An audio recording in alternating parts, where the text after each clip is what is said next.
some of the talk now moving to Lowry. Hey, Lowry won at Firestone in Ohio in 2015. How could you not play him? God. Isn't that funny? Like we talk about what he's done for me lately, and then you use that as the talking point for him. Well, as someone who bet him, I need to come up with reasons. Something. That's the only one, because the logical thing would be he doesn't ever win. Mayo experience. Mayo experience. Mayo experience. Mayo experience. Experience. Welcome to the Pat Mayo Experience, presented by Underdog Fantasy, the Memorial Tournament. Underdog Pick'Em for Thursday, DraftKings picks and preview, final bets, one and done, and a weather report for a limited field of 71 players, with a cut this week, by the way, of top 50 in ties. Tambo is in studio with me. Sir, I've been having a bad run on DraftKings. I got you in these head-to-heads. Maybe I'm in your head now. I mean, you got me on those. I just mean in general. I'm getting wiped out every week. It's almost like you can win tournaments and then lose for a little while and then hopefully get back on the horse again. But yeah, it's definitely a long-term game. See this every week, a one bad week or something like that. So you can have a bad run, though, in PGA DFS for sure. Yeah, I've been pretty bad since the Masters, honestly. Yeah. I had a great Masters. I had a great lead up through the first part of the season with West Coast swing into Florida. Won a whole bunch, built up my bankroll pretty well. And fortunately, I did not exceed that, but just every week, just like loss. Like losing 70% of what I put in sucks. Yeah, I would say it's the opposite for me. When you were winning, I was not. And now it's started to get a little bit of a heater lately, getting into this Fantasy Golf World Championship, round 2. Going to talk about that in a minute. But just to say, like, that's how it can flip, right? And people need to know that. It's definitely a long-term game. And we're doing this year-round. There's 40-plus events. It's, pick up 2 or 3 where you completely smash. You can make it all up and more. In your case, you won early, giving some of it back, but you can't give it. There's no way you can give it all back with the way you play and manage your bankroll and pick your contest. So that's the key. It's true. It all goes into the gambling, and the DraftKings money all goes into one account. It's what funds it throughout the course of the year, and any winnings get put into that account. Then at the end of the year, it gets put into something else if I'm up. If not, then we got to reinvest for the next year. Start over. Either way, we'll be getting to the DraftKings lineups and picks and ownership a little bit later on. You can always hit the description and jump around using all the time codes. However, U.S. Open week starts next week, and I have content, I believe, every single day. So starting on Friday, me and Vincenzi are doing a player-by-player breakdown. Keith Stewart and I are doing the course breakdown and the research over the weekend. If you want to get early access to the player-by-player breakdown, highly recommend that you subscribe to the newsletter, completely free, because the secret link is going to be in there as of tonight, Tambo. Secret links. We like secrets. I mean, there's been a show that I put a secret link to last week. It comes out tomorrow. It's about the legalization of gambling state by state. Like, what are some of the updates on Texas, Florida, California? What is the status of DFS in Ontario? Because there might be good news. That'd be amazing. Coming around for the people of Ontario who enjoy playing themselves a little bit of DFS. Nothing guaranteed, mind you. But Jeff Zacconi was on to kind of update me on everything, and even some of the tax stuff going on in Illinois, what has happened, and how that might trickle down to the other states. So I thought that would be something that people would be interested in. I know that I'm really interested in that. Maybe that's just like a 1%er for me, but sometimes I do have those shows. But you have made it to round 2 of the Fantasy Golf World Championship. That is this week, right? Yes, it's this week. And then if you get through this week to the live final, it's not for a couple weeks. It's going to be at the Rocket Mortgage Classic in Michigan. But what you are doing is going to give away 5% of your winnings if one of those of your best team in the final, so a few weeks from now, which could be worth up to $50,000. Yeah, it's pretty crazy. I think, not too many people do this, but I'm always open to it. Love giving away and giving back to the people. Have some fun with it. This will be a fun giveaway. You can talk about how they get it in a minute, but just a note. So it's, to be clear, it's an if, but let's hope. A lot of support. I always appreciate it out there that I get. And if I get a team through, if I get both through, doesn't matter. As long as one gets to the live final, it will be 5% of the highest finish, which is $1 million, which would be $50,000. And then we're going to split it down into 2 25K giveaways, but not really in the sense that like 5 get 5, like 5 times 5K to take care of people early. You can tell them how they get in, but 5 times 5K, 5 people will win $5,000. Do some stuff with it, have some fun with it. The other 25K will be spread out, but it will be experience-based. I want, whether it's people coming down to a golf tournament with the Ship It Nation crew, whether it's giving it out to somebody in their family that can go do something and have some fun with it that way. It'll definitely be a way to give back that's more fun than some of these other giveaways that are just cash see you later, but we will have 5 of those early up front if it was the full 50K. So I'm going to be doing, so the way that you can enter that draw is the same way that you can enter my US Open draws as well. There'll be more ways to get into the US Open draws, which I'll have starting for US Open week. But the number one thing that you can do is use code Mayo at Underdog Fantasy right now. You get a deposit bonus of up to $250, and it gets you in all of these draws as well. So I would highly recommend that you just go deposit $10. It's super easy to do, and we might have some huge announcement coming for US Open week on Underdog with a brand new style of game, hoping it clears terms and services with Underdog, but I am very excited for it. So get in the game with Underdog. And I mean, some people don't live in places where you can access Underdog, a la Ontario, because of their stupid DFS laws, but California, Texas, you ever wanted to get in, code Mayo, Underdog Fantasy right now. If not, or if you want to get more ballots into that draw to get in there, subscribe, rate, and review the Pat Mayo Experience audio podcast. Apple gets you some, Spotify gets you some. If you've done it before, you might as well re-up it to get yourself to the very top of that list. We need your support for US Open week, and I'm not giving away 50 grand. I'm not going to lie to you, but I have a guarantee of giving away $500 cash to one person, 2 Fantasy National subscriptions, and maybe a few more things coming people's way as well. Maybe some Underdog bucks as well. Yeah, that'd be nice for sure. I think, main thing for me is if I do get at least one through, just so everybody knows, it's a minimum $1,000 that would be the giveaway, because it's 20 grand for a min cash at the live final. So that'd be 2 $500 giveaways. And then on my end, just make sure you repost the tidbits each week, starting this week. So go on there on X at Totag and Tambo, follow, repost the tidbits, and then make sure you subscribe to the Ship It Nation YouTube channel. If you're on there, we're going to have another thing. I'll post it on my X/Twitter account, whatever you want to call it these days, and let you guys know more on how to get in that way. But those are the 2 keys on my end to get in. All right, so yeah, the audio rating and review, code Mayo at Underdog Fantasy, retweet the tidbits on X at Totag and Tambo, and subscribe to the Ship It Nation YouTube channel. You might as well subscribe to the Mayo Media Network YouTube channel if you're here already. It won't get you in the draw. We'll get you in my draw. It just won't get you in Tambo's draw. But hey, the more draws that you can get in, listen, the more bullets you have to fire, the more likely you are to hit something. People win them. Give them away all the time. They can check the history. The receipts are there. Everybody gets paid. Always, yeah. That's why people continue to enter these draws, and they keep getting bigger and bigger and bigger. So let's talk about the Memorial. Round 1, I did a Underdog entry with Blickle and Sia Najad on the Best Bet show. That was a really fun show, actually. It was fun just to have those 2 guys. I don't think that Alex and Sia had ever spoken before, and we had a pretty good rapport. We played a 4-banger entry, but as of this week, Underdog has introduced the 8-leg entry where you get paid like 200 to 1 on something. So I'm looking at round 1 right now. What are your early thoughts on Thursday at Memorial? Because we can mix in the weather with this as well, because I was looking at the early weather report, and it does look like there might be a little bit of a lull in the morning from basically 8 a.m. till 11 a.m., and then it gets pretty windy the rest of the day consistently. But it looks like it's going to rain overnight. So the course might be pretty soft when guys get on it. Yeah, so that's where I was just going to say, if we're going to do one of these 8-bangers, as you would like to call them, I would like to target that. Let's get guys going low in the morning, or however you want to approach it, whether it's higher or lower birdies, or whether it's strokes that you want to get lower on. I think that's the way to do it. Let's just try and find the guys in the morning and attack it that way. So Ben Ann and Shane Lowry were the first 2 that stuck out to me. They both hit the course at Lowry's out at 8:55 a.m. local. Ben Ann is out at 8:20 local. Those are basically the 2 best players I can think of who are as a part of that wave. Now, it's always fun when you can target guys who might miss every 2-foot putt.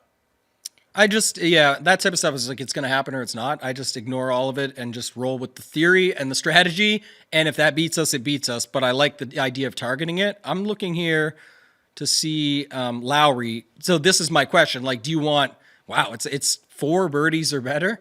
And it's juiced down. Yeah. And then it's 71 strokes lower. I think I would go with the 71 strokes lower, so 2 under or better for him. Or we just go, so here's another thing to think about as well. It's par 72, there's 4 par 4s, so you have 14 opportunities to hit fairways. These are very wide fairways, one of the higher driving accuracy percentages of any course on tour. If it's a bit wetter, you're not going to get quite as much rollout, as in it's not going to roll through the fairway on some of these shots. So we want to target fairways hit on some of this stuff.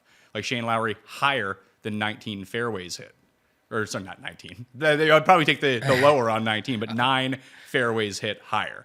I will say it may be an overlooked area to use because you know why? People don't like tracking that. Well, Right? it's not fun. People want to track birdies. People want to track score. It's easier to do it that way. So if you think that's an angle of attack, I would trust you on it and roll with it because I think that's going to be part of it. How are they going to make?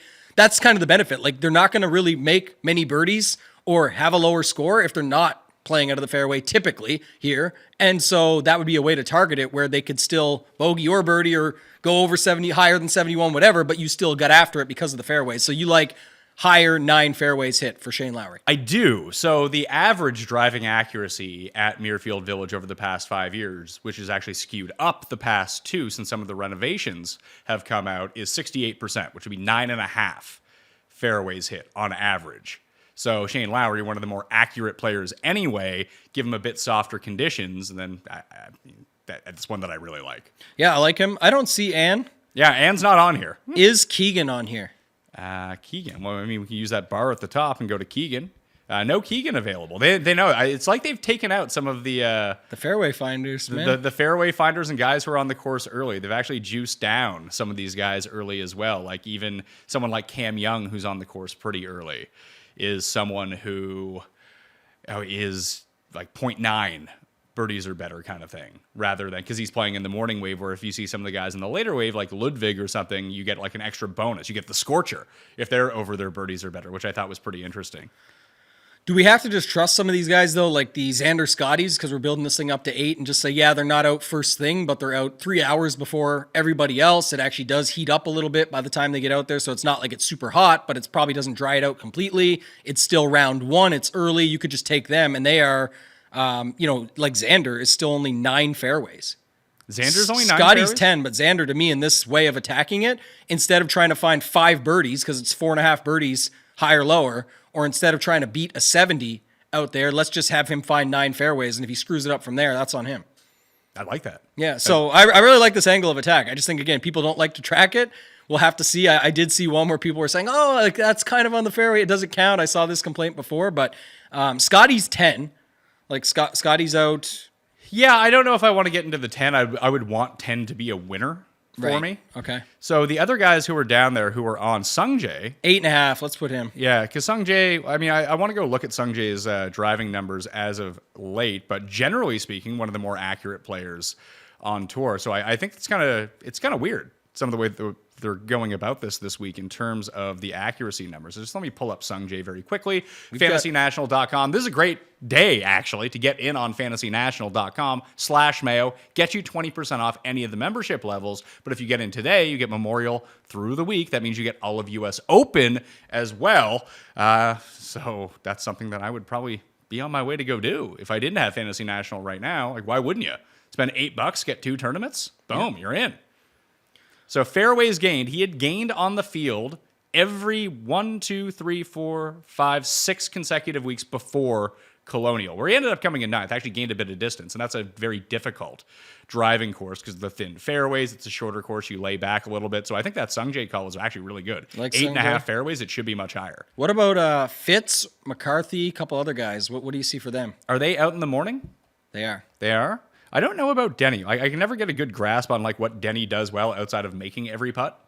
Yeah, true. They're both out around. Like, they're pretty early, actually. They're much earlier than like Xander and Scotty and those guys too. So they could. And the other thing too is I feel like as it's a longer than what you talked about. It's a bit longer course in that sense, but I still think they're going to just find the fairway and then play it from there. Like, that's what they have to do, and then hope things go well. So what do they look like? In 3 of 4 turns at Memorial, Denny has gained on fairways. He's been a bit spottier recently than he normally is, though, which is, I guess, the one thing that I would be a bit worried about. Like, at this point last year, he was just hitting fairways every week. We're trying to build an 8-banger. He's 8.5. I mean, we don't need to build an 8-bagger. We can just, maybe we just do this 3. And this will be the official play of the show. We'll go Lowry, higher than 9 fairways. Xander, higher than 9 fairways. Sungjae, higher than 8.5 fairways. 250 pays, 1367. Okay, let's do that. We'll do that one. We'll confirm that one. We'll lock that one in. Reuse players. And I will put that link in the newsletter for this evening. I'll probably put 2 of them. So I'll keep those ones in. Now I got to send that to myself so I don't absolutely forget that. And then let's go wild. Let's have some fun. Okay, what else do we want to do here? Maybe we just kind of do some gut plays. I want to trust Denny and Fitz, and I really want to trust your strategy that this thing is broken and they didn't account for this. Like, there's top tier players here that go out early that only have to hit 8.5 fairways. Like, why Tom Kim needs to hit 10? Yeah, that's a lot. But like Cantlay has to hit 8.5? I mean, we're talking about top tier players, and you're mentioning Patrick Cantlay. I still am, yeah. I mean, everybody wants to look at 2 months of action versus his whole career, yeah. Or how about 6 months of action? Because he's been terrible all year. Sure. I don't know. Look, this is my thing versus other people's thing. I don't care about that stuff. So we got what? So with Fitz, how has Fitz's driving been? Because his off the tee numbers are really bad. Remember he had that weight? I just think, like, man, I think you found the edge here. I think it's broken. If you have 14 fairways eligible to be hit, and these guys have to hit 8 or 9 at a course where they know they got to play it, like, yeah, maybe they overthink it and make a mistake, but there's a lot of room for mistakes. And instead, you're trying to find 4.5 birdies on this course. I mean, there is scoring potential out here as well. Of course, I'm saying, but which seems easier? And also, the fairways lead to the scoring. I guarantee you, if someone runs the numbers backwards on it and reverse engineers it, most of those birdie opportunities came from fairways. Because how are you getting the approaches in place or anything like that? It's not. I guarantee most of the scoring's coming from these fairways. When is Siwoo on the course? Early. Early? Okay, so get him in there. Siwoo over or He's higher 9.5. than 9.5 is a good one. He's fine anyway. Let's put him in there. So we're up to 6. If you want me to take Fitz off, I'll take him off, and we can find another one. We don't need to, because I'm not finding anyone else who's like really in this area who's really all that good. Okay, I would be. How about Straka? Although Straka's out very late, so maybe he's not the best option for this. Let's see if there's anybody else here. Is Connors out early? Connors doesn't appear to be. No, out he's early. out super late. Homa, Thomas, Spieth. Is Spieth? No, he ain't hitting fairways anyway, so I'm not even going to consider him. Morikawa? Morikawa's out about as late as you can get. Damn. So we got to trust. Do we just roll with guys that are relatively accurate as it is? Because Straka is a very accurate player. Like, I wish Henley was on here, because, I mean, I'm betting Henley this week, but that's... Straka's 9. That's fair. Yeah, Straka's... And he could be the guy that pushes it, but that's fine. I like that. We were already accounting for, like, yeah, he's the guy who could push it. Like, Well, obviously it's going to win. Let's see. Let's keep going. Who's one more guy that's accurate that you would trust? Spieth is 7th in fairways gained over the past 24 rounds, and top 5 for the season. That's hard to believe. I know. Jeez. What about What are Fleetwood? Is only 9. Fleetwood screwed me on this last week. Jerk. Noren screwed us last week on the official one. That's true. He needed one more bogey. It would have been a clean sweep of Thursday, which would have been amazing. Ooh, I found it. Hovland, 8.5. I like the Spieth 8.5. You do? Yeah, I do. Ugh, that's where we got to pick. This is why it's crazy, because it's not like DFS where you're like, well, one only fits, so it makes my decision easy. I said Hovland 8.5, as you said Spieth. But you looked up Spieth, and we'll roll with it. I like that you put the stats behind it. Let's put Spieth on. And Straka's 8th in fairways. I already added Straka. Oh, I didn't have Straka on. Then that's 8. Yeah, that's why I said it's the last decision. So Okay. Spieth is going to be our guy. We'll round it out with him. So we're going with the fairways hit day. Hopefully the massive wind doesn't really throw a wrench into this. So the one thing is we've correlated all these stats. We're saying that fairways are easy to hit, which is really hurting our payout because it's only 34-1 instead of being like 200-1. Yeah, guess what? 34-1 still pays. All right, let's see. $100 pays $34.09. That would be the math. Yeah, there you go. 7 correct does earn us $27. I like this. I'm going with this one. All right, let's go. It said something to me. What did it say? The following projections are inactive. Sepp Straka fairways hit. Please remove this pick and try again. They must have saw it in real time. Jerks. So what do I got to do? Just run the 7? Yeah, let's just run the 7. So 700 pays $21.09. Lucky 7, and it's in. We got it. Lucky number 11. Yep, we're in. There we go. 6 correct actually gives us a bit more of a boost. We win $45 if there's 6 correct. So that's the first official 7-banger entry on Underdog. Oh, I've hit my limit on Siwoo, Xander, and Lowry, and Sungjae. All right, I guess I'm not doing this one. I'm in. All right, so you're good for that. Yes. You send me the link for that one, and then I can try to filter that one, and I'll try to come up with another one. This is an angle of attack that I do like this week. I just think it's a more interesting way to do these types of plays, and that's where like a little bit of an angle can be found right now. It could get blown into the water, literally. Like the wind could come in, mess everything up, and guys are missing fairways left and right. But what I'm saying is instead of that's not going to make it any easier to find birdies for these guys if they're playing out of the fairway. So that to me is with all the opportunities you mentioned, a different way to approach it and look at it versus just trying to go the easy route where you can track birdies, track bogeys, or track their score. All right, well, let's get to the bets for the week. Actually, just weather very briefly one more time. So I said that it's going to be pretty windy. Basically, the entire week it's going to be pretty windy from what it looks like right now, even on the forecast. Then you have that rain overnight, Wednesday into Thursday, but it's gonna be pretty windy on Friday. Again, I'll have all of like the screenshots and the wind tower. I'm using the Shawnee Hills, O'Shaughnessy, Paul Shaughnessy over here, wind tower for Dublin, Ohio for this tournament. And even on the weekend, like the best day actually looks like Sunday, weirdly enough. There might be rain overnight Saturday into Sunday. In terms of wave splits, everyone's going off one at this. There are no split tees this week. Like, do you care about a wave advantage here? I mean, there is like guys going out super early that are, 5-6 hours before some of these other guys. So if you think there's any edge there, you want to attack it that way, I got no problem with it. If you think Thursday AM is the best possible scoring they're going to see all week, maybe that's where you want to get your guys down there, like your, Chris Kirks, Putnam, Svensson, these guys that all go out early Thursday morning, and then hope that they can just battle through on Friday afternoon if they get some scoring under their belt that morning. But it doesn't even guarantee they will. So, it's all how you want to attack it. But I don't mind getting these guys out early Thursday morning with the rain overnight, softer conditions, and a little bit less wind.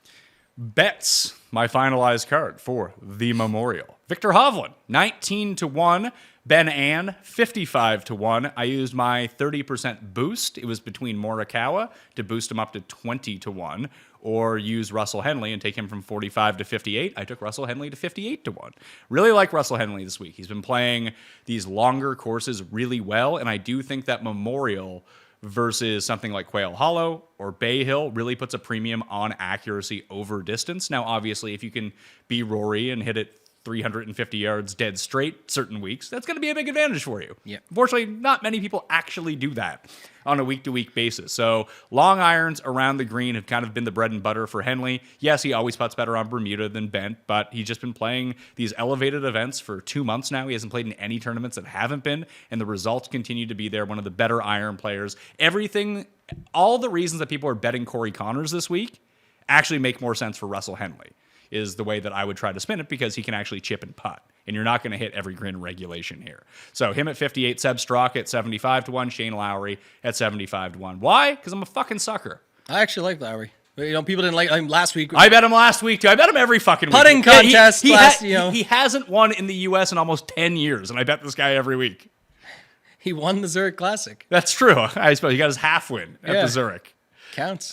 For bombs, I have Dietrich at 125 and Lee Hodges at 175, both with 5 placements. First round leaders, I went with some of these early guys. I took Ben Ann at 45-1 and Shane Lowry at 55-1. Lest we forget, Shane Lowry was the first round leader at Bay Hill earlier this year. And while he sucks at putting, isolated rounds he can be really good. Mm-hmm. And then it reverts back the other way. That's what we saw at Bay Hill, coming off a terrible putting week. We saw it at Valhalla too. He gained like 8 strokes putting in one round and barely ended up positive for the week, yeah, because that was wild. It's still Shane Lowry. So those are the two that I have for first round leader, and my one and done in the 3-man. I have Hovland, Jeff has Tom Kim, and Cust has cursed poor countryman Corey Connors. All right, I think I went with Russell Henley this week, so it matches your bet.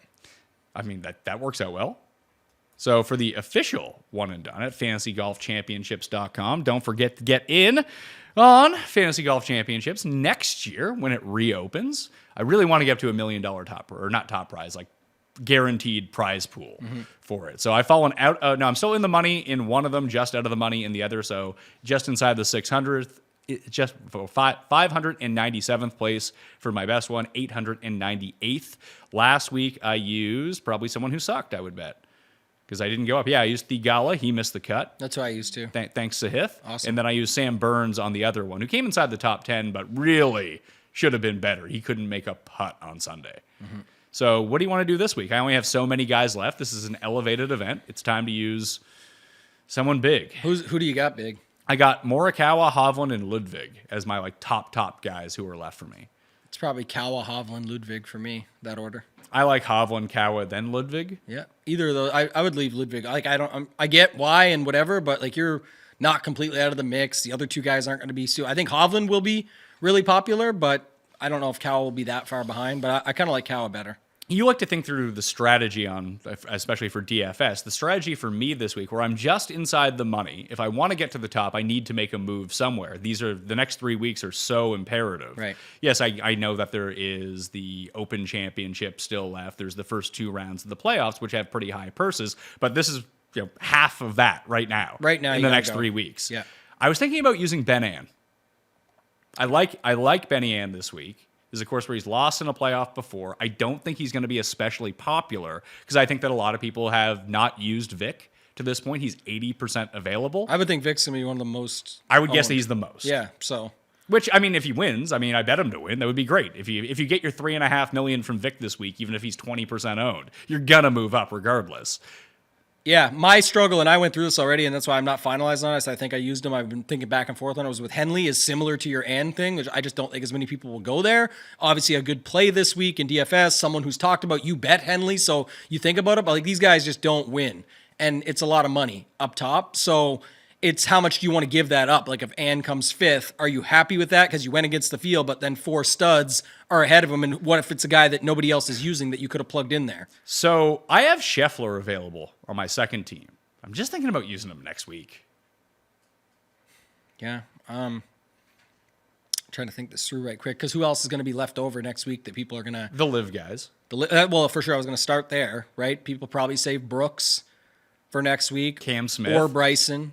I don't think many people will use Bryson. I think people, if they were going to use Bryson, they used him at the PGA Championship. You can... I guess you can't see this week on there, but he's got to have more ownership than that. They only people used him last week. Maybe a few at the Masters, but that's it. For Bryson? Yeah. Oh, yeah, no, he's going to be widely available. I just don't think he's going to be super popular next week because of the course. Yeah, maybe not, but I think it's going to be a different narrative because people think he can play anywhere now. Like Bryson's just the man. He's maybe they're right about that. So I think Brooks and Bryson will definitely be up there next week. If people saved Rahm, he'll be up there. So saving Scotty might be the best case for that reason and just take your shot on one of those other guys. But I would definitely, man, that's why I like Kawa better than, I know why you don't want to use Hovland, but I would still want to use someone that I think, like Kawa's been knocking at the door a bunch lately. Well, I could use Kawa next week. And I love him at Pinehurst. So I could use Scotty. Then use Scotty this week. All right, but they're on. I've used Morikawa on the team with Scheffler, but I have Vic available. So maybe I'll just use Vic on this team, on my secondary team, and then use Ben Ann on the other one, and then use Scotty on this Victor team next week, and then I'll use Morikawa on the Ben Ann team next week.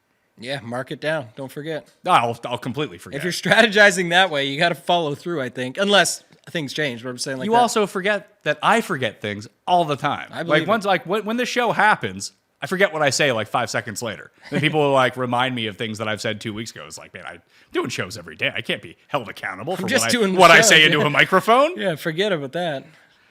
Context doesn't even matter. DraftKings. Okay. Who is going to be the highest owned guy, and why is it the combination of Scotty Scheffler and Lee Hodges? Definitely Scotty. Hodges might get like 15% ownership, and he'll be paired with Scotty on every single one of those teams. Oof, wrong. You don't think so? Andrew Putnam. You got the wrong $6,500 guy, Pat. You really think Andrew Putnam's going to be higher owned than Lee Hodges? I do. Really? Yeah, I just could the way see it shakes out down here, and then I think Eckroat can get some action too. I think Eckroat might be higher owned than Andrew Putnam. But definitely possible. I'm just saying, like if you were picking 6,500, I would have Putnam over Hodges. I also want to get your take on this one, doubling down on the quick ownership thought back and forth. Who do you think's higher owned, Rory or Morikawa? Morikawa. Yeah, I got that one too. Okay, we're on the same page there. Yeah. I think that you're going to see Xander and Rory as the two that lack in the $10,000 range. Because Scheffler's going to be super highly owned, and so are Morikawa and Victor. No, so that's way like Hovland, no chance. What? He's not getting anywhere near what those guys are getting. No, he'll be third though. Like he'll be ahead of Xander and Rory. No, Xander will smash Hovland. Really? Yes. That's crazy. Oh, well, he just won a major. People aren't as high on just because the good finish of Hovland, and he won here last year. Last year, as you mentioned earlier about the stuff with the driving and all that stuff, like people just don't care about long-term very often. It's always, what have you done for me lately? But Victor's flipped it around. I know. Victor's been good. I know he just had I'm just saying, like, that's who won the tournament. The guy that's only $700 more. The guy I'm actually thinking about, that's why I asked you about the Morikawa Rory thing up top first, is as much as people love Rory and he's been doing things lately, I just don't see how he gets that much when you've got the obvious of Scotty. Yes, he costs more, but for $200 less, you get the recent major winner and the guy that was super consistent before that, which is why it led to that and changed the narrative on a guy like Xander. Last year's winner in Hovland, and then Morikawa for less than 5 figures. So I've got it right now, Scotty, Morikawa, Xander, somewhere, that's the 3, and I don't know if Xander or Morikawa will flip because 9,800 gets you further, so I think it could end up being Kawa, but I got Xander definitely ahead of Rory and Hovland. I would say that Morikawa ends up higher because it's theoretical that you can play him with Scheffler. It's really hard to play Xander and Scheffler together. It's so true, and I think that's why I kind of got around on this flip that I'm talking about, and I also think you can start lineups Xander Kawa, and you can start lineups with just Kawa, which I'm just saying what boosts him more is because Kawa fits all of those builds. Yeah, he can be the second man in with anyone. I like the Victor Morikawa starts, to be perfectly honest with you. Yeah, that's an interesting one too. Just no Matt Wolf or Justin Suh here for the original core combo of 4 that sat down and said these are going to be the dudes, and so that would be the 2 that are remaining. Looking at the 9s and even into the 8s, I know that Wyndham Clark hasn't been playing great, but I just like playing him at signature events. You can go back to that one for sure. I think like Wyndham, the interesting ones I see that are going a little bit overlooked, and he was one of them. Homa? Homa for sure. I'll talk more on that in a second, but I was going to say that Denny McCarthy and Harman, not that I love these guys, just to explain to the point of what you brought up about Clark, the narratives on them in these big, strong field, signature type events, the little big game hunter with Brian Harman, all these other factors, these just aren't getting talked about anymore because, again, it's what have you done for me lately? They're all still capable of showing up at a course like this, in a field like this, smaller field, etc., and be in the mix. So I just think there is some guys going overlooked. And then, I don't know if you saw this, but I pulled it up yesterday on the show Hoop and I did, the Homa before majors, 8 straight events before a major, he's had top 20 or better, and one of them was a 25th. But still, the others were all like 3rd, 6th, 9th, a win. I don't know what it is with major max prep or whatever it is, but he's getting the job done, the event that he plays before, and then lately he's been actually finding some finishes in some majors too. So, and this style, of course, has really been his jam. Torrey Pines, Riv, Bay Hill, even Augusta this year. He finally kind of broke through and had one of those top end finishes. Muirfield Village is in that package with those courses. So from what I see people doing, at least how I think that the ownership ends up shaking out, is that you're going to see a lot of, like, obviously there's going to be a lot of Scotty lineups, but then what's the next move for people? You mentioned Morikawa. That could end up being a move, but it seems like everyone wants to play like Siwoo Kim and Seb Straka, guys that I like this week, obviously, but they fit those lineups so easily. Henley is another one. Like Scotty Henley is going to be a very, very popular start because then it lets you get in the dudes you said. Like when we build the chalkiest lineup, well, let's start it right now. Scotty Henley. Boom. Right. So you have $7,300 left. This is where I think that people use Lee Hodges. You think it's going to be Putnam. It's one of the two. It's some, again, it can be can be both. It can be all, it can be both. I'm just saying Davis Thompson, people, I think the flop leg, just people don't, it's not going to be flop leg because people are actually going to still go there. But my point would be, yes, and I would fill it out a little differently to find out who it is. But I guess you said, who'd you say, Siwoo and Tom? But double Kim? I had Siwoo. Okay. So I'm just looking at ownership right now. Yeah, Siwoo, Straka. Sure.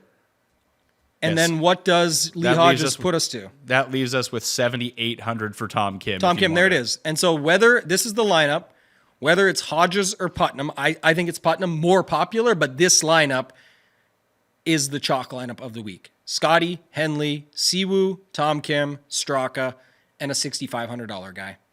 And you can flip it to maybe some play Denny and Davis Thompson. Maybe some play Putnam over Hodges, whatever you want to see here. Or Keegan Bradley and move up 100 to a Svensson and have, that being enough for them. But this build is by far the most common of the week that we're going to see.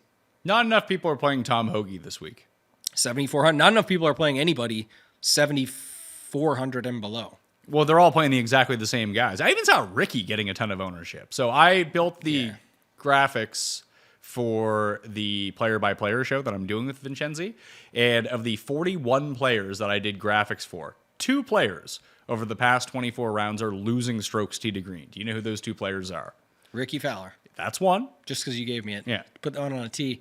Who else is losing off the tee? No, off the tee, tee to green. Oh, tee to green? Not sure. Who Jason Day. Jason Day. The 2 darlings of last year making their career resurgence. They just can't do anything anymore. Yeah, I don't know how Ricky would be getting ownership this week because I don't like Horschel, Hoagie, Harm. None of these guys I see getting ownership at all. Everyone's just skipping this range. I see Glover picking up some ownership as well. Glover could pick up some steam for sure. I definitely agree on that. English could pick up some. I like Glover enough, and I think that people will be somewhat enamored with Rose because he's had 2 really good starts in a row. But I like Kitayama at 7,000. This is a good Kitayama course, especially if it's easier to hit fairways than normal. Like his tee to green game has been excellent over the past, 6-8 weeks right now. He just can't really putt. But as you kind of historically go back and look at a lot of the winners here, a lot of bad putters can win at this course. Yeah, he's probably fine. And I don't think many people are going to him at all, right? It's going to be Glover over him if people go down there. It'll be Glover, Fowler, and Rose over him. Yeah, Rose is in. Oh, he's 6,900. That's what I was going to say. Yeah, I was looking in the 7s, but yeah, like nobody in the low 7s. Even Horschel might get a little steam. I've heard a little talk of him, but like I said, not enough people playing Tom Hoagie. Usually Bez, English, Griffin. Some of these guys are in the mix. Hughes, but I don't know if he's going to make 17 eagles again. So we'll have to see. But I just think that range is going completely overlooked. I mean, Jaeger, I think, would make more sense than a lot of those guys at $7,100. Like, I don't like Harmon this week. I don't want to play Harmon.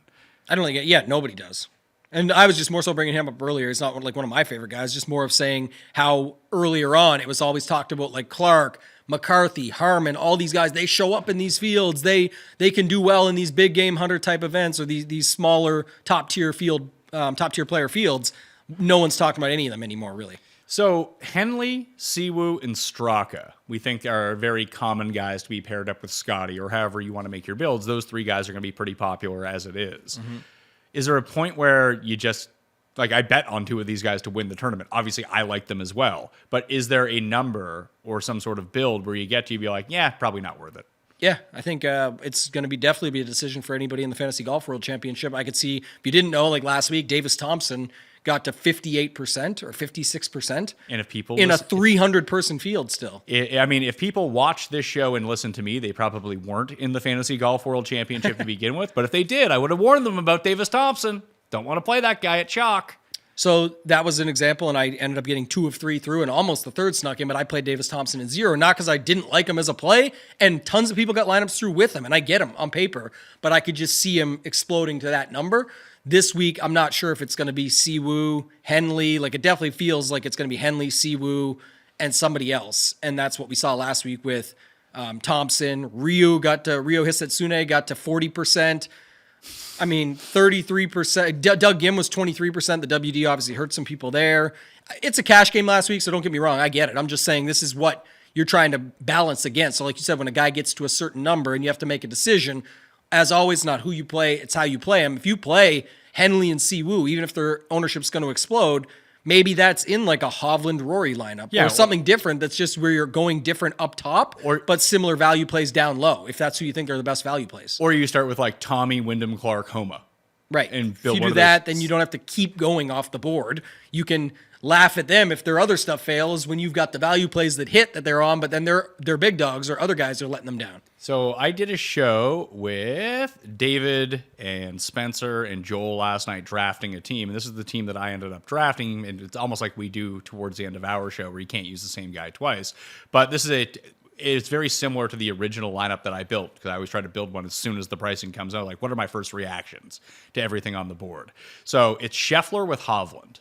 Okay. That was kind of the build that I wanted to go with. Unfortunately, that doesn't leave you with a ton of money, but it makes you skip all those chalk guys in the 7Ks. You can't get Henley in. You can't get Straka in. You can't get Siwoo in. I had to go with Dietrich, Kitayama, Taylor Moore, and Eckroat instead. The only other one I really would have considered there, obviously I'd consider Lee Hodges, but Davis Riley has been the first-round leader here the past 2 years, and he's coming off of a win. He's $6,400. Why isn't he higher owned? I don't know. People don't believe in him, I guess. I mean, I don't really believe in him either, but he's $6,400 in a field where, yes, there's a cut, not a lot of guys are going to be cut. Fucking Saku Koivu down here is probably going to be cut. Oh, really? Koivu? Jackson Koivu. Yeah, man, you gotta get in line. You don't know about him yet? Tell me about Fred Haskins, award winner, Auburn, just crushing it. People are all over him this week. One of these guys, I think people forget that this guy plays in this tournament every single year and never does well. This not Jackson Koivu, but last year was Alistair Poltergeist. He played in it. Poltergeist. Yeah, I just think it's just an interesting place. 6,000 flat. So plug him in, give him a shot. If you want to play him, be first on him. This would be the spot to do it.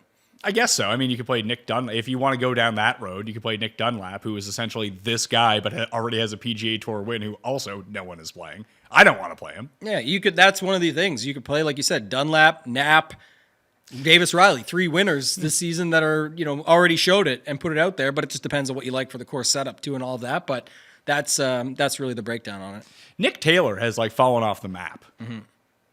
Any interest in Nick Taylor? Because I think if it's like Lee Hodges 14%, Nick Taylor 1%, I just play Nick Taylor.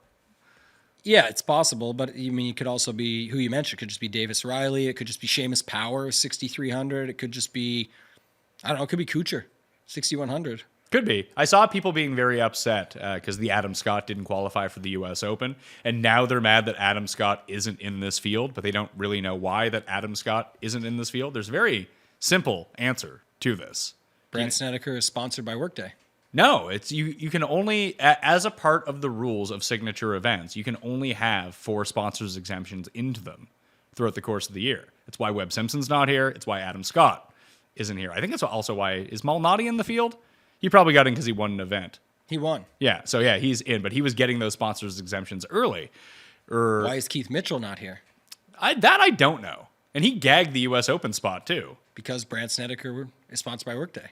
I mean, sure. That could be the answer to everything. I'm just joking. But yeah, that's Snedeker is getting into these fields, but Adam Scott is ineligible to be in this field because he's used up all of his sponsors exemptions. Bullshit. So looking at it, I mean, people are furious. And listen, I would like to see Adam Scott in the U.S. Open as well. I don't want to see his streak end. But he has been given ample fucking opportunity to get into the U.S. Open. All the live guys left, taking them out of the very top of the world. Somehow he didn't go, by the way. Sure. And listen, you want to stay and grind? Good on you for doing that. Yeah. But you take 15 guys out of the top of the world rankings, and you still can't be inside the top 60 in order to get in. You've been given 4 opportunities in events with no cuts for free world rankings points, and you still can't get in. You can't qualify. Eventually this is on you for not being in and having 1 top 10 in 2 years. It's funny because there's so many things on my mind when you say all that stuff. The one is the end of year when we do the FedEx Cup. This guy's on the bubble. You know why he's on the bubble? Because he sucks. He had all year to get into the bubble and he didn't make it in. Yet people play all these motivation guys. The other one is not taking this too serious. But do you think if Adam Scott doesn't get into the major that he goes to live and joins Team Australia? Oh, maybe. Rip it, GC. I was actually incorrect about his top 10s. He has 1 top 10 this year, is what I meant to say, not the past 2 years. And do you think he hates Bobby Mack because Bobby Mack literally got a free seat into this and then decided to go party instead and not play the Memorial? I mean, I doubt Adam Scott is sweating it that much. I mean, either. He's like a billionaire and a very handsome fella. He just hops off the PJ and walks out, plays golf, just smiles and goes. That was exciting. I know it's not for everybody, but I don't know if you watched any of it on the golf channel the other night. The Cam Davis, the Aussie is playing his idol in Adam Scott out there just going back and forth, and they're both through darts, and then the chip in from Adam Scott, the 15-footer from Davis to go to the next one to eventually take him down. I mean, that's what it's all about. That is, to me, that's fun. That's what you want to see. Yeah, and I still think that Adam Scott gets into the field. I believe he's the first alternate. Yeah, it's almost positive that he gets in, by the way. I was going to say that. That was the other thought that was on my mind. And they talked about it right after. He probably gets in. It's just he hates to see it go that way when he could have just secured a spot after having a pretty good day. And having been given every opportunity to get into the field. I believe he was leading after 18. And then after the 36, which he played, it's the longest day, he ended up being into the playoff because of that, right? He fell back to the 5th spot, or tied for the 4th spot, I should say. You mentioned Cam Davis. Do you have any like for, I don't want to say love for Cam Davis, because that's probably too strong. Any like for Cam Davis? Kind of. I'm really debating, what's your thoughts on Davis Thompson, Seamus Power? I know you already mentioned Dunlap and some of the other guys there, Nick Taylor, but I was thinking more about, Davis Thompson. He actually got himself a U.S. Open seat, speaking of that. And so maybe he doesn't care anymore. I don't think it'll like. I actually think people do hop back on, but maybe not enough. I kind of like him. He's the guy who got in because Bobby Mack withdrew. That's right.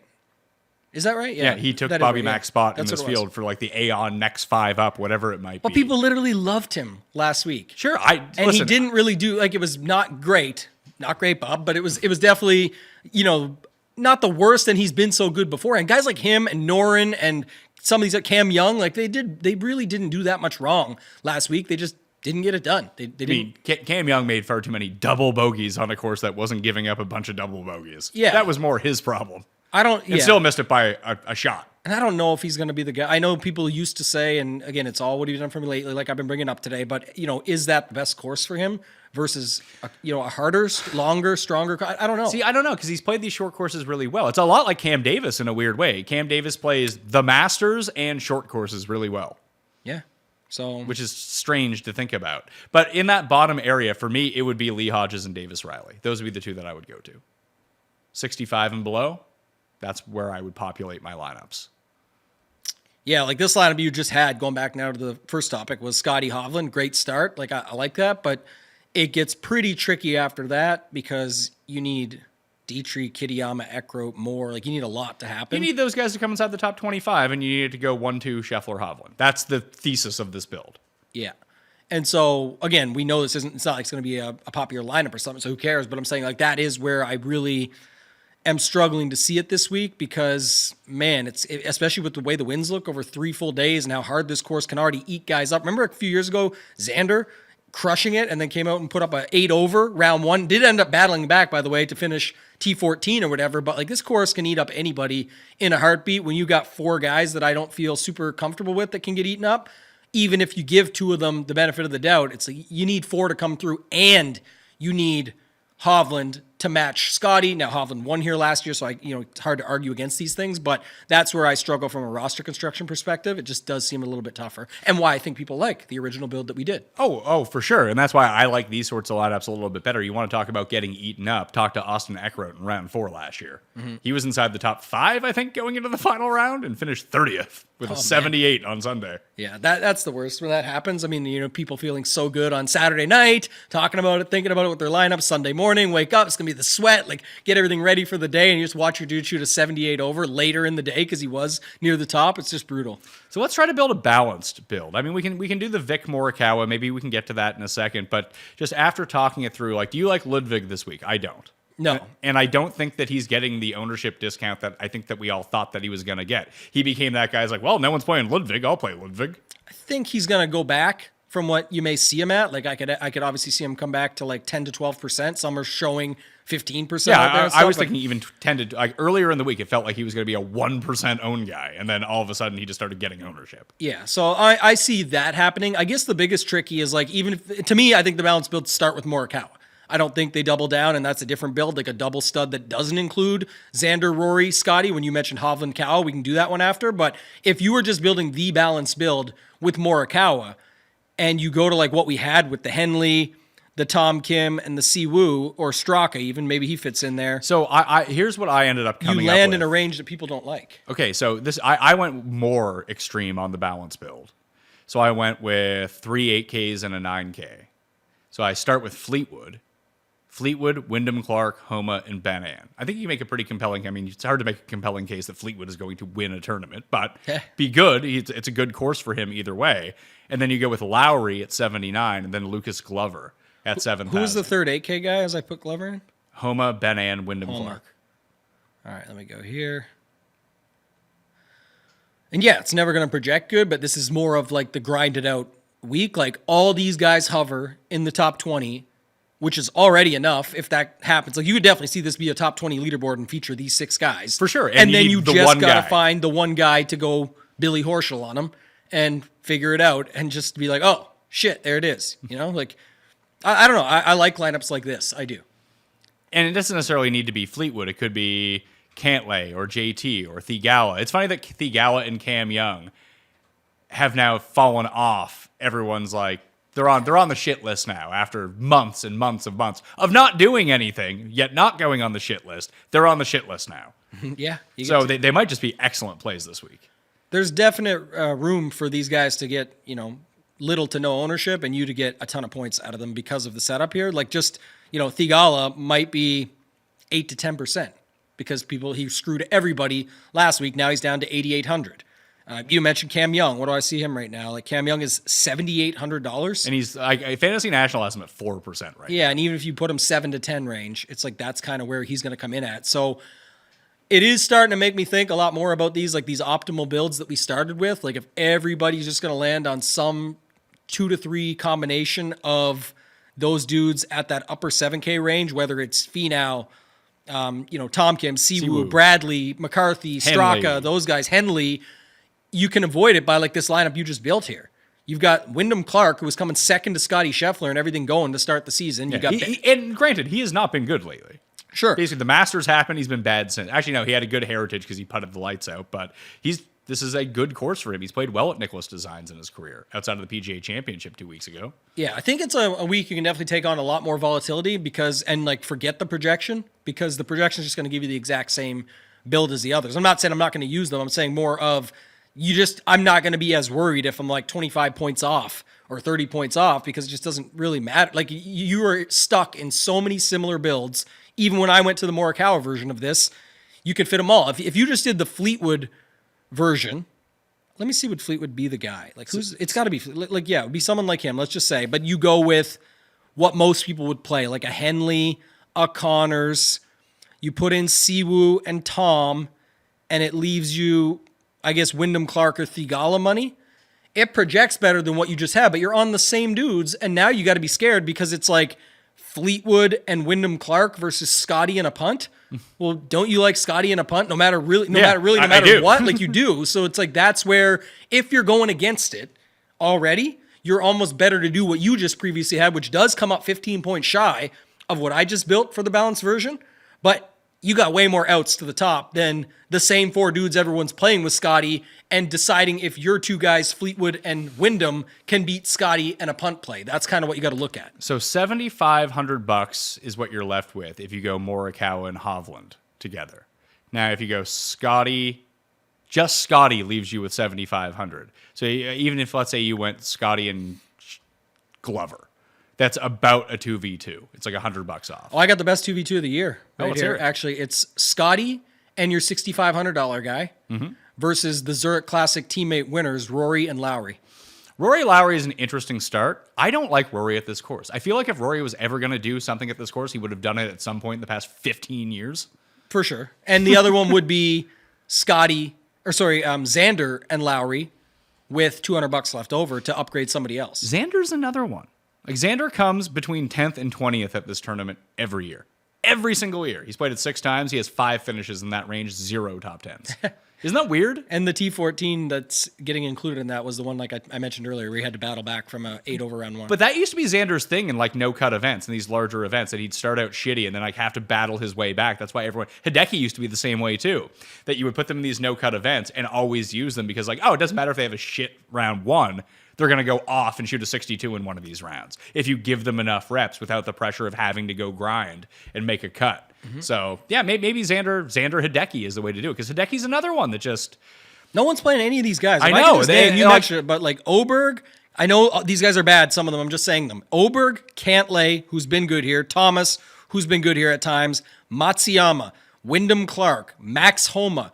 I don't even know if people are going to play Jordan Spieth. He's been fine here. Even in the years he sucked, he somehow showed up here for better finishes than Xander. Like you mentioned, Xander's like the top 10, top 20 guy. Spieth's been showing up for top 10s and 5ths and stuff like that. So I just think that's what's interesting about this week is you can get a balanced build of the dudes we always talk about, like who is probably going to outdo this price tag. Cam Young, probably not going to be 7,800 very often. And you can get him pretty easily in with Victor and Morikawa. Like that's not a problem. So, Victor Morikawa, Cam Young leaves you 7,400 for the rest of the spots. And so who would be the guys down low? Like Zalatoris is 7,500. I know. So there's 2 guys overall. Akshay 69. I don't See, know. Akshay. He's scary, but Akshay is scary because he's one of the guys who might miss the cut. for sure. But if he doesn't miss the cut, he will outscore whatever he finishes. The reason he's so scary, and I know, is because he was on 2 of my 3 teams last week, and it was insane. He had 2 birdies to start. I think it was round 3 or something. he was like 4 over. And then it just went nuts. He was missing, he put approach shot into the native area. Like, he was just, it wasn't any, it was everything was gone. He did that for a while. Because I remember very vividly, I think I would have won the 250 in Phoenix had he have made the cut. And he was like 3 under or something through 5 holes to begin Thursday. And I think he ended up like 3 over at the end. I was watching and I was like, oh my God, he lost it. It's like he's boom bust in everything he does. It was like, if he's not going to, or he's going to school, is a real caddy or his girlfriend on the bag? Is he getting, 6th place or missing the cut? And then within the round, he's boom bust. He can be 2-3 under. And then all of a sudden you're like, how's he 4 over for the day? What happened? And that's what happened. If we're doing this sort of build where we've jammed in Hovland, Morikawa, and Cam Young, if we go low, we can get back up again to either the lower 8s, that Henley range, maybe even Ben An, or pay down. This would be the sort of lineup where I'd be looking for quote unquote safety near the bottom. Yeah. As safe as you're gonna get. Do you feel like Eckroat is safe? Or is it just that he might putt himself out of the tournament? I don't think he's that much safer than anybody else down there. But okay, so now let's flip it. Would you be shooting for upside from some of these guys? Because I do think that he has substantial upside. And for some reason, for a guy who legitimately cannot hit an iron shot, Taylor Moore has been hilariously safe this year and has played very well against good fields.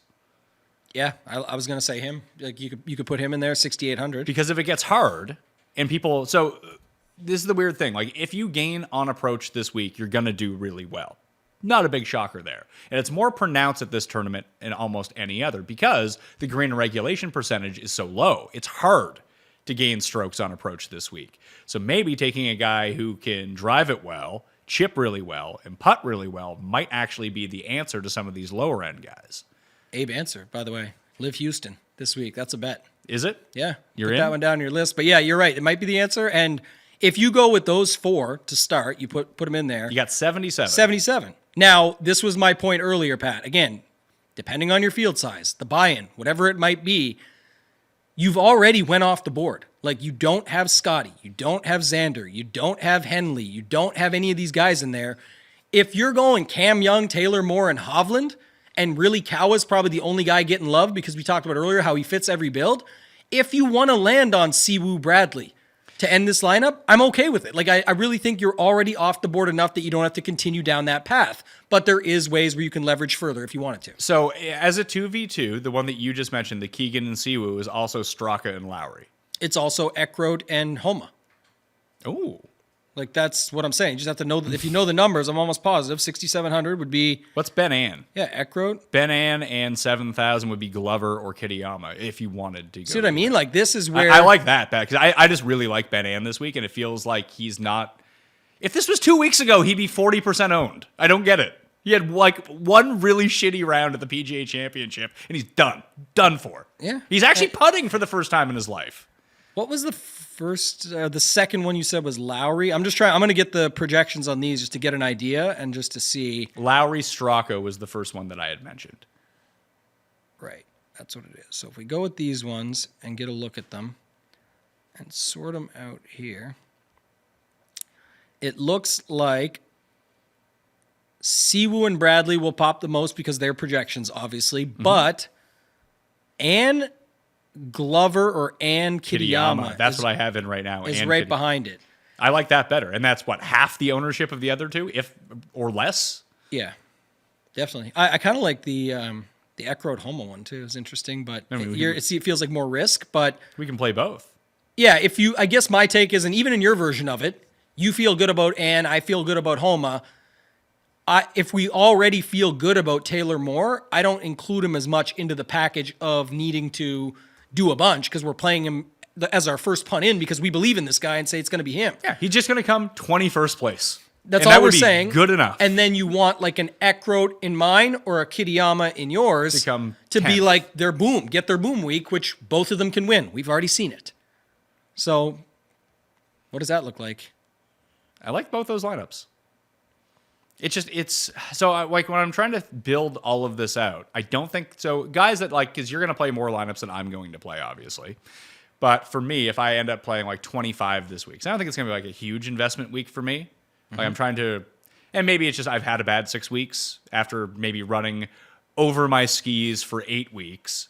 And now maybe it's flipped completely back the other way. Or maybe I'm just overall very bad at this and I need to change my strategy a little bit of what I need to do. So maybe I need to cut down on the amount of lineups, shrink my core a little bit because I feel like I've been playing too many guys as of late. So that means I'm really going to have to shrink it down. There's no way I'm not playing Scheffler. I think it would be crazy not to play Scheffler if you're mass multi-entering. Like a full faded Scheffler seems nuts. Yeah, to me. especially when you look at the stats from last year, which is one of the most insane I've seen lately, right? 20 strokes gained tee to green, 8.5 lost on the greens. Denny McCarthy beat him by 20 strokes on the green.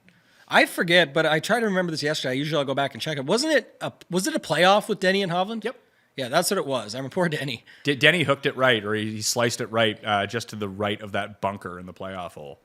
I still don't remember. That's where my memory goes, but I did think it was a playoff, and that's what I remember. But the Scotty stat is just insane. So I'm with you on that. And I think sometimes, too, just to your point, when if you're in a downswing or you're having some bad results and stuff lately, before you go change everything up, I would actually go back to your winning weeks and look at some of those to just get a mindset around what we were doing then. It's not about the plays that you played that week or the lineup. It's more of what were you doing differently? What type of contest selection did you have? What type of builds were you focused on? What was your pool size? And what were you doing that really helped you get around and find those? Obviously, it takes a lot of luck, and we get that. But I think the best players do review and analyze what their play is. And for me, I'm bigging back into Fantasy Golf World Championships from previous years and being able to go study those and now try and apply them for these weeks that I'm in. And strategy worked out last week. Hopefully, for the sake of the giveaway, it works out in round 2. So for me, I'm looking at from the top, Scheffler, yes. Rory, no. Xander, no. Hovland, yes. Morikawa, yes. Ludwig, no. Cantlay, no. Thomas, no. Fleetwood, yes. That's what I'm doing. Well, you left out Decky, one more 9K guy. He's there. I don't know what to do with him. Because I have no faith in Wyndham Clark. I have no faith in Theegala. But I feel like I almost am pot committed to playing them because of their ownership here. Like if no one's going to play those guys, they could win this week. They most definitely could. Yeah. And Hideki scares me. Like, I would have no qualms betting and playing Hideki 100% next week if he shows me anything this week. The last 2 tournaments he's played are the Masters and the PGA Championship.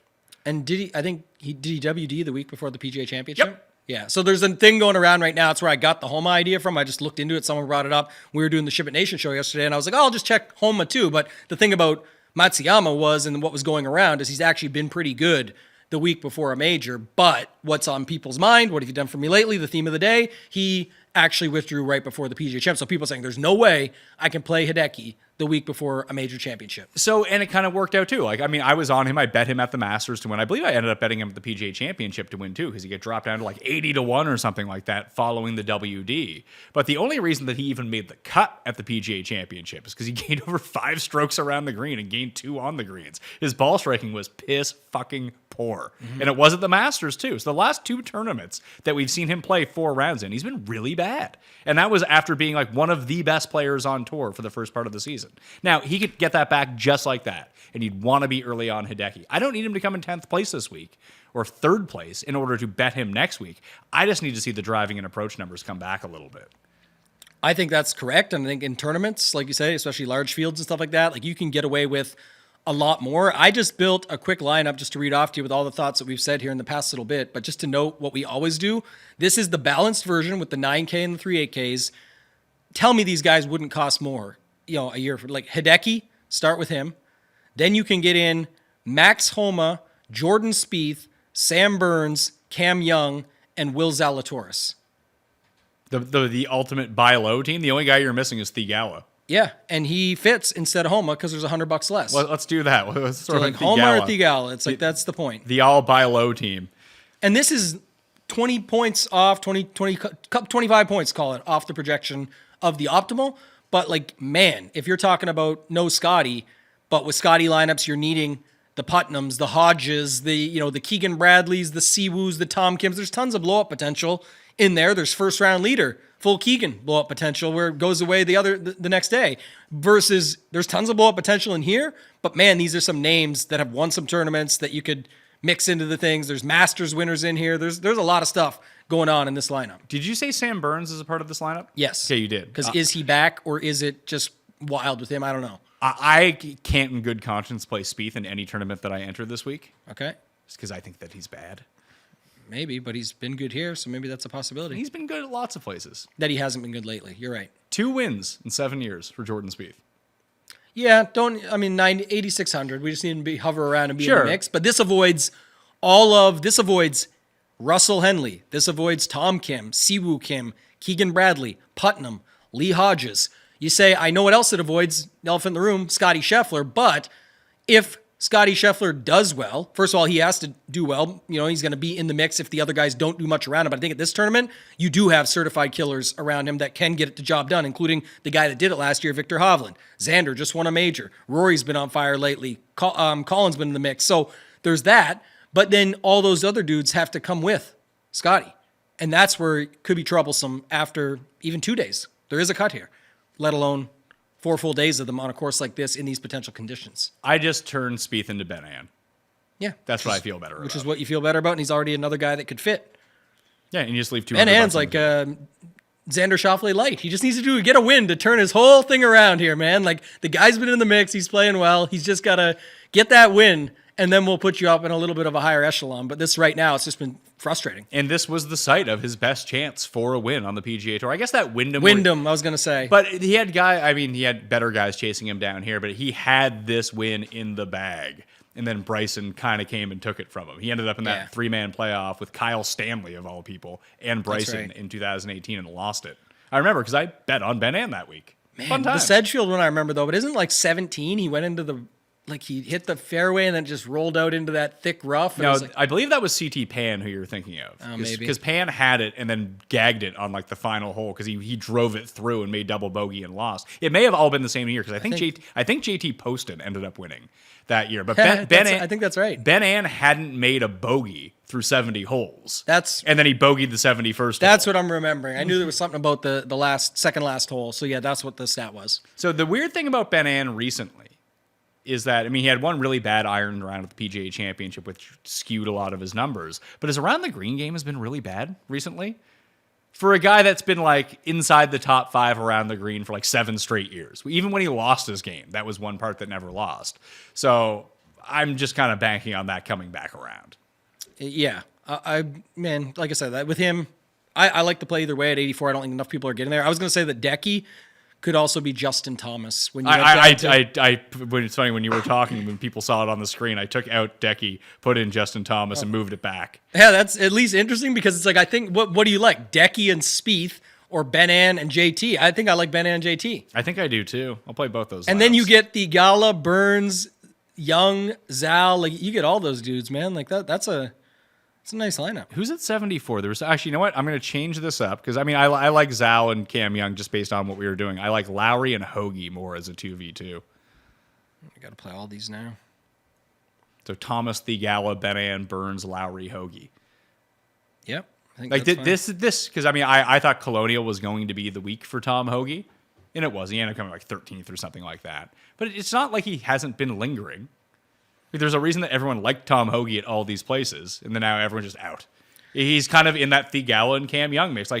The fatigue of betting these guys, it's a real thing, and playing them every single week, even though they've been Cam Young hasn't been. He busted last week. Theegala busted last week. And Young has been bad. Same thing happened with Wyndham Clark.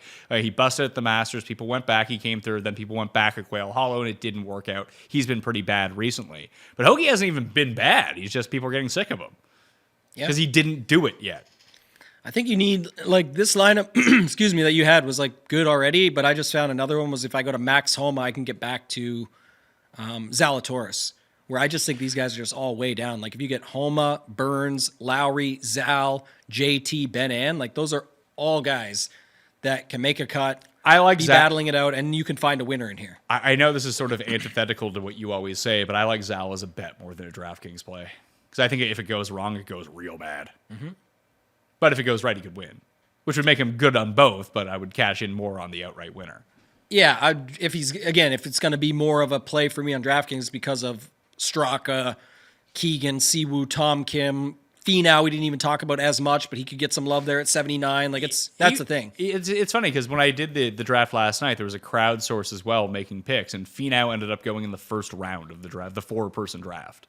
It's tough to say. I think right now a lot of places are thinking Lowry comes in lower than Finau, but I do hear some of the some of the talk now moving to Lowry. Hey, Lowry won at Firestone in Ohio in 2015. How could you not play him? God, isn't that funny? Like we talked about what have you done for me lately, and then you use that as the talking point for him. Well, Best as someone who bet him, I need to come up with reasons. Something. That's the only one, because the logical thing would be he doesn't ever win. That's right. But if he does, changes the whole thing right up because he won a major before already. He already got these things going for him. So that's what all these guys need. Homa, Burns won for a bunch. Homa won for a bunch. They need to battle back. Lowry, can he be battled back? He got the win with Rory to turn him up a little bit. Zal needs to battle back a little. JT, and then Ben Ann's just been playing good, needs to find a win. That's really what this lineup says. Well, head-to-head. You have won 3 consecutive weeks. I think we're even now on the air after I jumped out to a huge lead. I haven't actually been keeping track of it, so I'm just guessing. But it feels like it's around even. I had enough people tag me that I just started taking it more serious now, so I just play the projections and hope that they come out and do well. Fun. But I would... you have first pick. I'm going to go with Morikawa. Scheffler for me. And then... I'll take Scheffler with Ben Ann. I will take Xander and Henley. I'll take Lee Hodges and Kurt Kitayama. And I'll take the same price, Putnam and Lucas Glover. Okay. Same price for both. Shit. I should have used someone cheaper than Kitayama to do what I wanted to do. That was not very well planned out on my end.